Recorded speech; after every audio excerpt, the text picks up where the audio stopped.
Madam ఇంట్లో లక్ష్మి నిలవాలంటే వ్యాస మహర్షి 5 సూత్రాలు చెప్పారు అంటారు కదా, వాటి గురించి వివరించండి మా కోసం. చాలా మంచి క్వశ్చన్ అన్న. వ్యాస మహర్షి అనే వ్యక్తి అప్పటికే ఎంత ఫైనాన్షియల్ స్టేటస్ ని కలిగి ఉన్నాడు, ఎంత ఫైనాన్స్ పైన ఒక అవగాహన కలిగి ఉన్నాడు. అప్పట్లోనే మనకు ఉంది అర్థశాస్త్రం. అది డబ్బు గురించి వివరించే శాస్త్రం మాత్రమే. మనం ఏదో చదువుతాము, దాన్ని తీసి పక్కన పెట్టేస్తాం. కానీ అప్పట్లోనే వ్యాస మహర్షి ఎంతో గొప్పగా చెప్పాడు.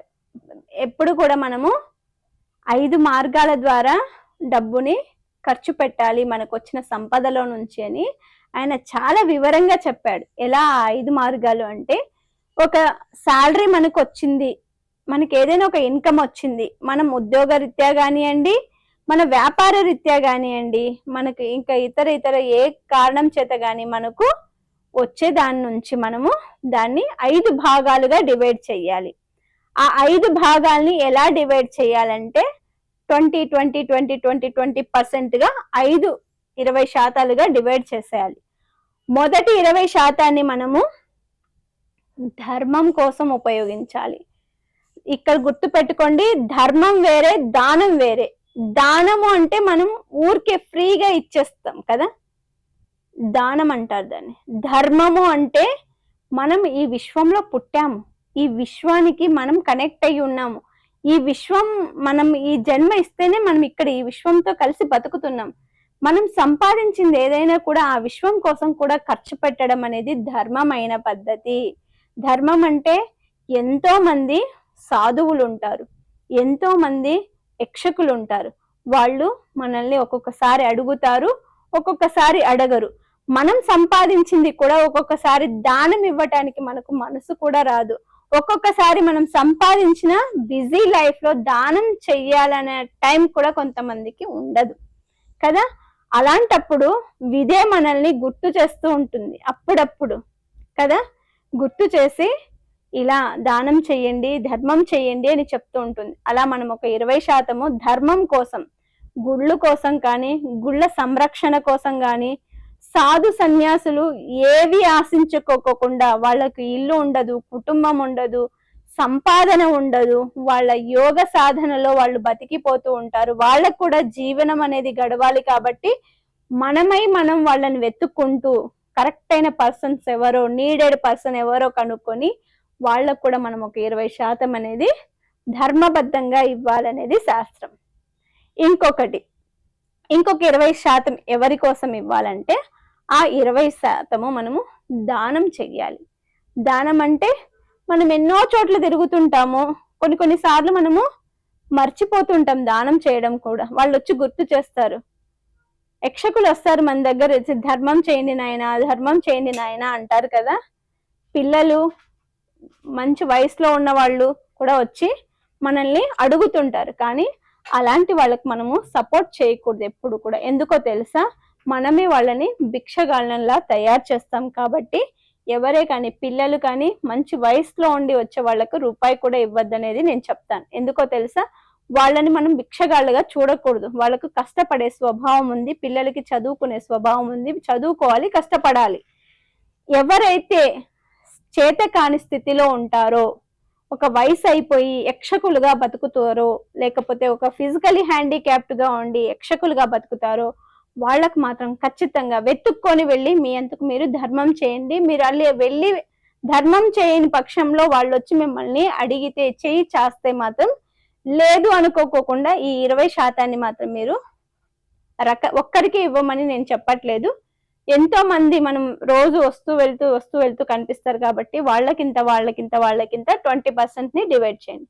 ఇంకొక 20% ఉంటుంది కదా, అది మన కోసం, మన అవసరాల కోసం, మన కుటుంబం కోసం.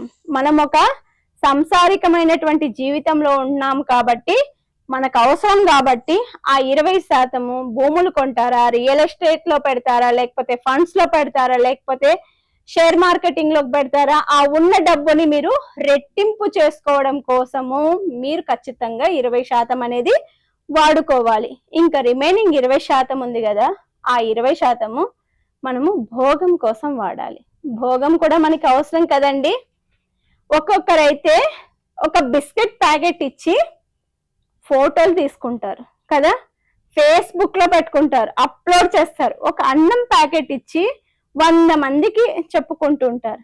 అది భోగం అండి, దానం కాదు. ఎందుకంటే వాళ్ళు జనాల్లో వెళ్ళడం కోసము, వాళ్ళు సెలబ్రిటీ అవ్వడం కోసము, లేకపోతే వాళ్ళు ఇంత దాన ధర్మాలు చేస్తున్నామని షో ఆఫ్ చేసుకోవడం కోసం మాత్రమే చేస్తాడు. దానం చేసే వాళ్ళు ఎప్పుడు కూడా గుప్తంగా చేస్తాడు. ఈ చేతితో చేసింది ఈ చేతికి కూడా తెలియకోకుండా దానం చేస్తారు. అది కరెక్ట్ అయినటువంటి దానం. అంటే మనిషి అనేవాడు ఎవరైనా నేను దానం చేస్తున్నాను అని చెప్పాడు అంటే అతను దానం చేసినట్టు కాదు, అతను మార్కెట్ లో వెళ్ళటానికి ప్రయత్నిస్తున్న వ్యక్తిగా మనం భావించాలి. ఎవరైతే 20% ఎవ్వరికి తనకి తప్పితే, తీసుకున్న వానికి తప్పితే వేరే వానికి ఎవరికి షేర్ చేయకోకుండా ఎవరైతే 20% దానం చేస్తారో ఆ 20% వానికి 100%గా మారుతుంది. ఏదో ఒక రకంగా మనకి భూమి రూపంలో పెట్టిన డబ్బు డబుల్ త్రిబుల్ అయిపోతూ ఉంటుంది. అలా కూడా వాళ్ళకి జరుగుతుంది. ఇంకొక 20% మనం భోగం కోసం అన్నాం కదండి, చెయ్యాలి. షో ఆఫ్ కూడా చెయ్యాలి. ఎక్కడ చెయ్యాలి, ఎప్పుడు చెయ్యాలి, ఎలా చెయ్యాలి? పెద్ద పెద్ద దేవాలయాలు కట్టిస్తాం కదా, ఆ దేవాలయాల పైన మన శిలా ఫలకాన్ని చెక్కిస్తుంటాం.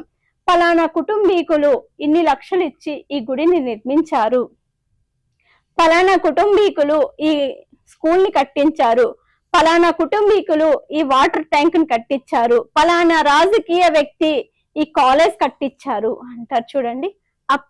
అప్పుడు పెట్టండి మీ పేరు బయట కదా. అది మంచి కార్యమే కదా, 10 మంది బాగుపడుతున్నారు కదా, 10 మంది ఆ కాలేజ్ నుంచి బయటకు వస్తున్నారు కదా, 10 మంది ఆ దేవాలయాలకు వెళ్తున్నారు కదా, అక్కడ మీకు పుణ్యం వస్తుంది కదా.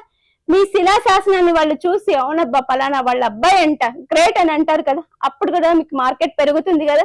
ఇలాంటి వాళ్ళకి మీరు 20% అనేది ఖర్చు పెట్టండి. కానీ అనవసరంగా ఏదో బిల్డప్ల కోసమో, ఫేస్బుక్ లో చూపించుకోవడం కోసమో, లేకపోతే ఇన్స్టాగ్రామ్ లో చూపించుకోవడం కోసమో దయచేసి దానాలు చేయకండి. ఆ దానానికి విలువ ఉండదు.